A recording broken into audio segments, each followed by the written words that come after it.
Hello my dear children. Today I am going to explain second part of reproductive health. In this unit I will teach you medical termination of pregnancy, sexually transmitted disease and infertility.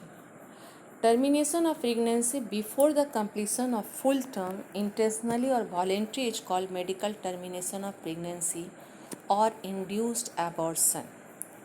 MTP has a significant role in decreasing population, though it is not meant for that purpose. The Government of India legalized MTP in 1971 with some strict provision to prevent its misuse. So, why MTP? To prevent unwanted pregnancy. In cases where continuation of pregnancy is harmful or even fatal to mother or fetus or both, this is very important. MTPs are safe in the first trimester. However, MTPs during the second trimester are very risky. A dangerous trend is that MTPs are performed by quacks or unqualified doctors, which may turn fatal for mother. Also, use of amniocentesis or methods of prenatal sex determination may lead to female feticide as the preference for male child is very high. Amniocentesis, this is very important term. Try to understand. This is important for CBSE exam also. It is a medical procedure based on chromosomal pattern used to diagnosis of chromosomal abnormalities and fetal infection and sex determination of fetus by using amniotic fluid. Amniotic fluid is the fluid that surrounds and protects a baby during pregnancy. This fluid contains fetal cells and various proteins. Nowadays, there is a statutory ban for fetal sex determination to check female feticide. Sexually transmitted disease or infection of the reproductive tract spread from one person to another person during sexual contact and intercourse are called sexually transmitted disease. It is also termed as venereal disease or reproductive tract infection. Some example of the sexually transmitted disease are gonorrhea, syphilis, genital herpes, chlamydiasis, genital warts, trichomoniasis, hepatitis B, HIV leading to AIDS are some of the common STDs. Among these, HIV infection is most dangerous. Hepatitis B and HIV can be transmitted by sharing of injection or surgical implements with infected person, transfusion of infected blood, transmission from infected mother to fetus. Except for hepatitis B, genital herpes and HIV infection, other STDs are curable if detected in early stage. Some common symptoms of STDs include itching, fluid discharge, slight pain, swelling, etc. Individuals may remain asymptomatic for a long period. This, coupled with the stigma associated with STDs, are major reason many STDs remain undetected. This could lead to complications later, which include pelvic inflammatory disease, abortion, stillbirth, ectopic pregnancy, infertility, or even cancer of the reproductive tract. STDs are a major threat to attaining a healthy society.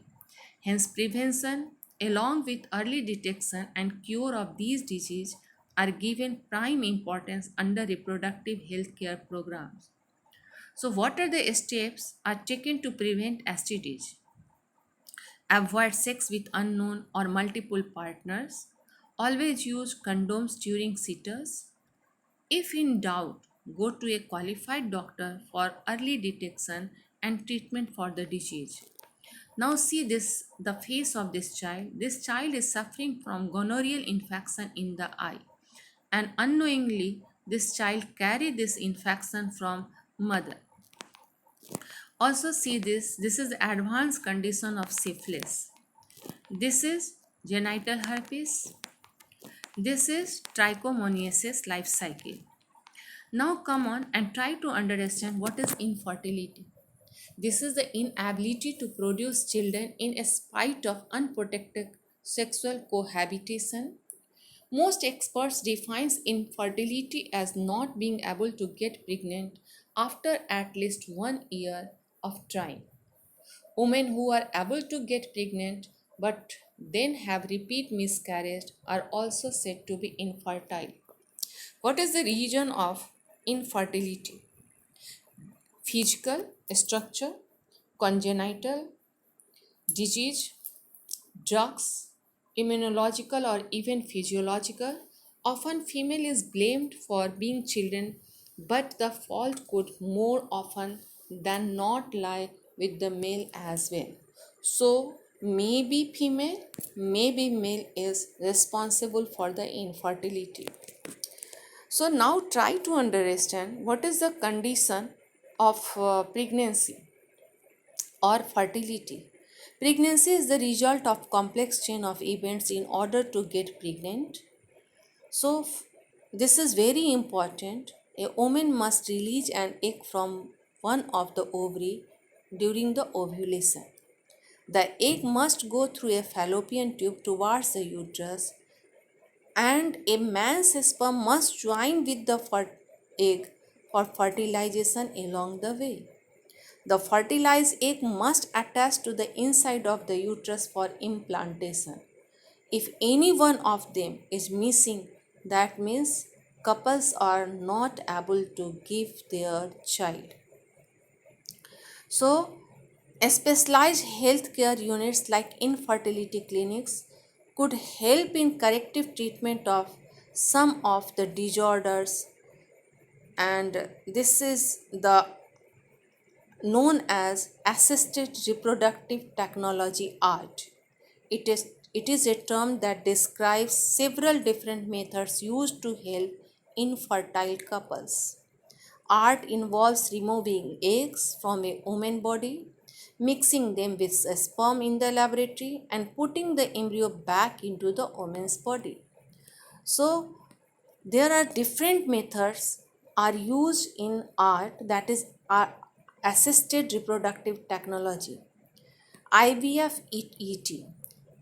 IVF full form is in vitro fertilization. ET is embryo transfer. GIFT gamete intrafallopian transfer. GIFT zygote intrafallopian transfer. IUI intrauterine insemination. ICSI intracytoplasmic sperm injection. Now try to understand, and this is very important, that what are these, that is in vitro fertilization or different methods of the arts. In vitro means fertilization outside of the body, and you can say inside the test tube. It is often used when a woman's fallopian tubes are blocked. So when in vitro fertilization are used if the fallopian tube of woman is blocked, or when a man produces too few sperms also.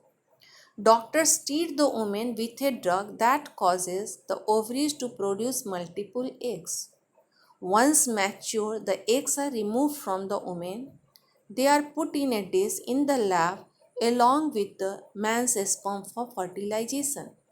After 3 to 5 days, healthy embryos are developed, and that is implanted in the woman's uterus. Second is zygote intrafallopian transfer. Sometimes question is given as what is the difference between zygote intrafallopian transfer and intrauterine transfer.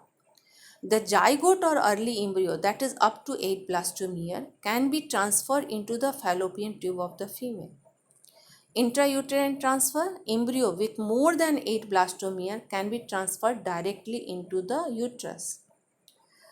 Next, gamete intrafallopian transfer. The ovum from the donor is collected and transferred into the another female who cannot produce one but can provide condition for fertilization and further development of a fetus.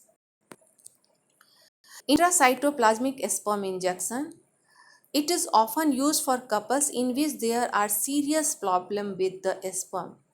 Sometimes it is also used for older couples who want to give their child, or for those with failed IVF attempts. In intracytoplasmic sperm injection process, a single sperm is injected into a mature egg in the laboratory. Then embryo is transferred to the uterus or fallopian tube. Artificial insemination.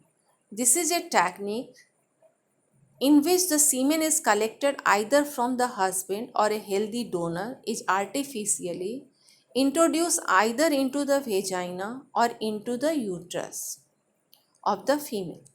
All these methods require certified experts handling the procedure with high precision. They also need expensive instrumentation. Legal adoption is another very good method for couples looking for parenthood. Art. Assisted reproductive technology procedures sometimes involve the use of donor egg from another woman also, donor sperm from the other male also, or previously frozen embryos also. Donor eggs are sometimes used for women who cannot produce eggs. Also, donor eggs or donor sperms is sometimes used when the woman or man has genetic disease that can be passed on to the baby. So this is the also part of for veto fertilization, you can say. And now this chapter is over, and don't forget to like or subscribe me. Thank you very much. And this unit is over. Now next day I will provide you homework, so all of you note down important terms and memorize all the terms. Thank you very much.